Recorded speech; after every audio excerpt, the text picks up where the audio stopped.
How to fix your Samsung washing machine if it's vibrating and noisy. It's normal for your washing machine to make some operational sounds during a wash cycle. But if it's making too much noise or vibrating excessively, here are some troubleshooting tips to help you resolve it. First, make sure your washing machine is installed on a level, solid surface. An uneven surface is one of the most common reasons for excessive noise or vibration.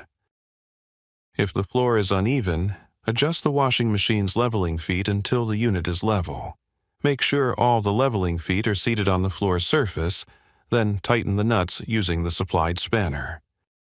Make sure to remove the shipping bolts when your washing machine is delivered. It will come fitted with bolts to hold the drum in place during transportation. These bolts must be removed before use. After removing the bolts, insert the bolt caps into the holes. Keep the shipping bolts in a safe place, as they are needed if you ever need to move the washing machine again. Next, make sure the washing machine is not in contact with any other objects around its outside. Avoid any cluttered space. Make sure the load is balanced, because an unbalanced load can also cause vibrations or unusual sounds.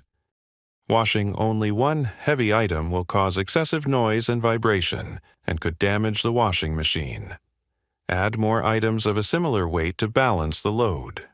Distribute items evenly inside the drum to keep the load balanced and prevent vibrations or unusual sounds.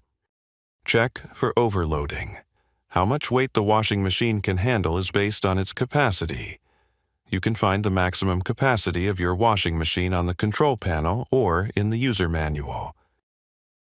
When it's time to put on a load, make sure to remove metal objects, such as coins, from your clothes to prevent clanging sounds.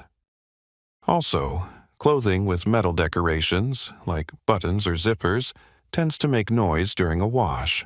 Turn these garments inside out to lessen the noise. Additionally, certain items, like heavy or waterproof items, can make thumping or knocking sounds when they're washed alone in a cycle. When a load finishes, check if any metal objects fell into the drum or filter. Remove these objects to stop noise from happening in the next wash. Remember, it's normal for the washing machine's motor to create noise during a cycle. If you ever hear a squeaking or squealing sound while running the washing machine, immediately stop the cycle, turn off the unit, and unplug the power cord.